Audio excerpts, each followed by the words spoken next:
अभी insurance planning के बाद नेक्स्ट देखते हैं investment planning and asset allocation.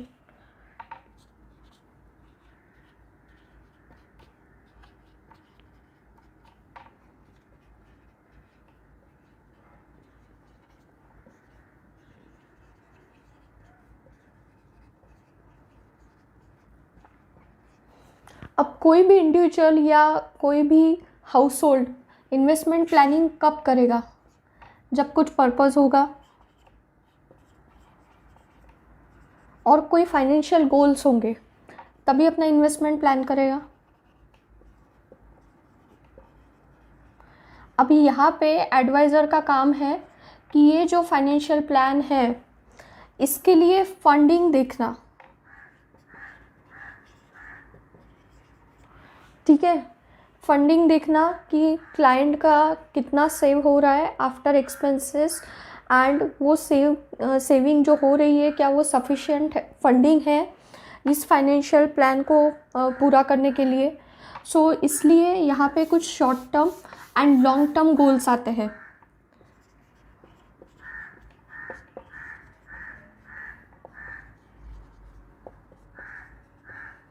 Short term में आ गया buying a car,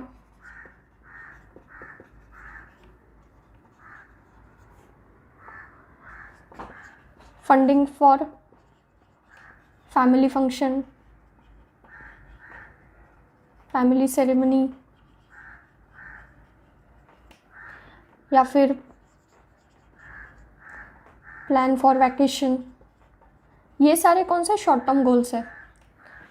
and long term में आ जाता है चाइल्ड्स एजुकेशन, रिटायरमेंट प्लान,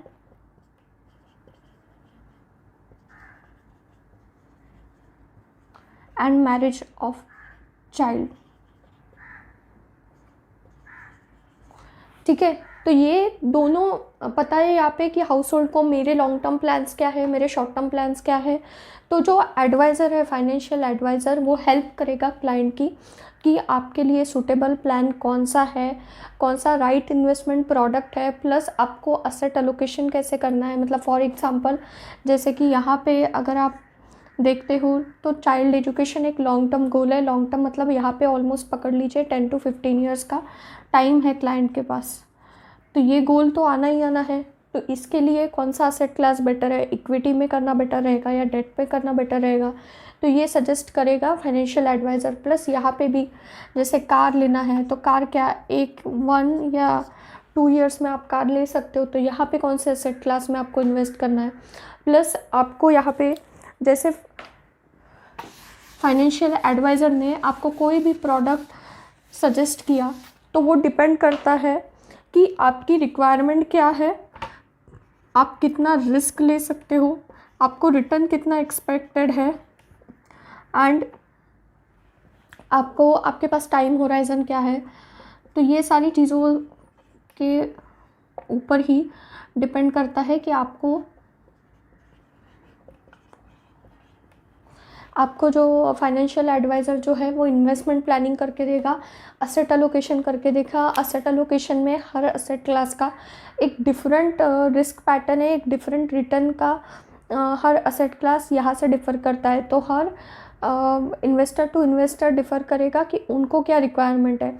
अब बट ऑब्वियसली जिनका रिटायरमेंट बहुत ही पास में, तो वो कंजर्वेटिव रिस्क टेकर होंगे, मतलब वहाँ पे उनको अपना फंड सिक्योर रखना है, वहाँ पे वो रिस्क नहीं लेंगे, तो वहाँ पे रिस्क मिनिमम हो जाती है और रिटर्न भी मिनिमम हो जाते हैं। लेकिन कोई यंग इन्वेस्टर है जो रिस्क लेने के लिए रेडी है और रिटर्न भी हाई चाहिए, तो उनका asset class equity asset class हो जाता है। तो ये असेट एलोकेशन करना बहुत ज़्यादा इम्पॉर्टेंट है। वो हर हाउस होल्ड की सेविंग पे, उसके एक्सपेंसेस पे डिपेंड करेगा। And this is all about investment planning. इसके बाद देखते हैं टैक्स प्लानिंग। इन्वेस्टमेंट प्लान कर लिया, असेट एलोकेशन कर लिया, लेकिन अभी हर इन फाइनेंशियल प्रोडक्ट का जो टैक्स इम्प्लीकेशन है वो डिफरेंट है, वो देखेंगे टैक्स प्लानिंग में।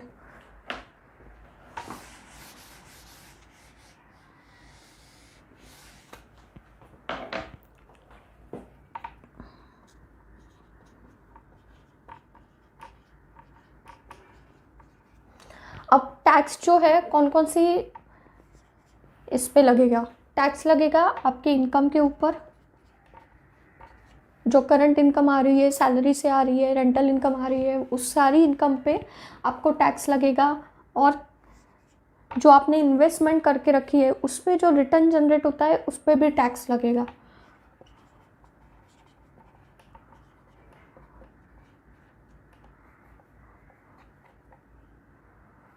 ठीक है, अभी ये जो टैक्स लग रहा है इसका इम्पैक्ट कहाँ पे होगा?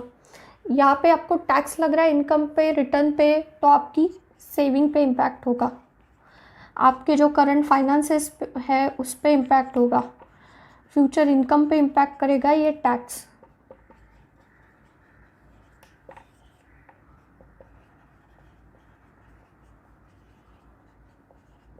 तो आपको जो भी आप प्रोडक्ट चूज़ करोगे आपके फाइनेंशियल गोल को कंप्लीट करने के लिए, तो वहाँ पे आपको ये भी देखना बहुत इम्पॉर्टेंट है कि आपने जो प्रोडक्ट चूज़ किया है वहाँ पे आपका टाइम होराइज़न क्या है, और टाइम होराइज़न के अकॉर्डिंग आपको कितना वहाँ पे टैक्स लग सकता है, और उसके ऊपर ही डिपेंड करेगा कि आपका पोस्ट टैक्स रिटर्न क्या रहेगा। तो ये एक एग्जांपल के साथ समझाती हूँ मैं। जैसे कि आपने for example equity asset class में इन्वेस्टमेंट किया है और आपका जो है आपने सोचा कि 8 या 9 महीने में ही आप फंड निकालेंगे, तो इक्विटी पे 15% शॉर्ट टर्म कैपिटल गेन लगता है। मतलब जो भी आपका प्रॉफिट रहेगा, जो भी आपके स्टॉक में आपने रिटर्न जनरेट किया है उस पे आपको 15% टैक्स लगेगा आपके प्रॉफिट के ऊपर। ठीक है, फिर जो वॉटेवर अमाउंट आएगा, जैसे कोई भी जो एक्स अमाउंट आएगा वो आपका पोस्ट टैक्स रिटर्न होगा। मतलब मान लीजिए कि आपको दिख रहा है 10% रिटर्न है आपको, लेकिन वहाँ पे आपको शॉर्ट टर्म कैपिटल गेन लग रहा है और वो सारा गेन लगने के बाद वो पोस्ट टैक्स रिटर्न 8% हो जाता है। तो ये डिफरेंस है, यहाँ पे आपको देखना पड़ेगा जो भी आप प्रोडक्ट चूज़ कर रहे हो उसका टैक्सेशन कैसा आता है। जैसे डेट का टैक्सेशन अलग है, इक्विटी का टैक्सेशन अलग है। तो यहाँ पे जो टैक्स प्लानिंग है वहाँ पे जो फाइनेंशियल एडवाइज़र है वो आपकी हेल्प करेगा कि टैक्स प्लानिंग आप कैसे कर सकते हो, कहाँ से आपको टैक्स आपका मतलब टैक्स सेविंग के लिए कौन से इंस्ट्रूमेंट है, या फिर जो भी आपने अदर दैन टैक्स सेविंग के लिए इंस्ट्रूमेंट है वहाँ पे कैसा टैक्स लगेगा। वो सारी चीज़ें जो है वो फाइनेंशियल एडवाइज़र आपकी हेल्प करेगा। एंड इसके बाद देखते हैं रिटायरमेंट प्लानिंग।